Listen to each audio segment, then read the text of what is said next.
Ralli.ee koostöös A1M Motorspordiga tegi väikse ennustusmängu, kus pidi vastama 2 küsimusele. Ma ei julgeks väita, et need küsimused olid väga lihtsad, aga meil on nüüd võitja. Tere, kellega on tegu? Olavi.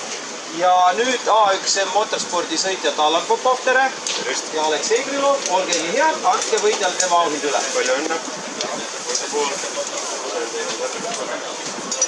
Nüüd räägime võitjaga natuke juttu. Kui kõva rallidel käija sa oled? No ma ikka põhimõtteliselt olen, et eriti kui koju kätte tuuakse, siis olen alati kohal. Et see ei ole isegi kaugelt mitte 10 ralli jaoks? Ei, kindlasti mitte. Et on käinud? Jah, ma tuleb võib-olla Soome rallisid 15 kokku. Kindlasti tuleb Eesti rallisid. No ei oska. Ka juba nõukaaja? Võib-olla isegi nõukaajal, jah. No siis oled juba heeda vana ka. Jah, sellised mehed nagu Raide. Ja vanad Sigullid.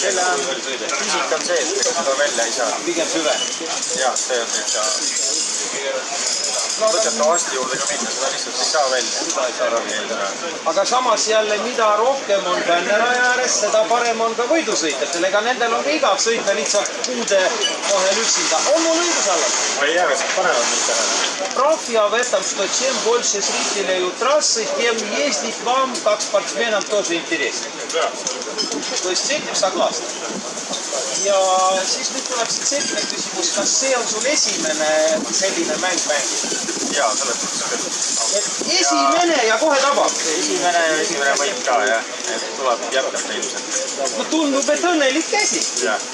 No ma ei oskagi muud midagi öelda, et veel palju õnne ralli teie meeskonna poolt. Jah, järgmine ole. Igastahes.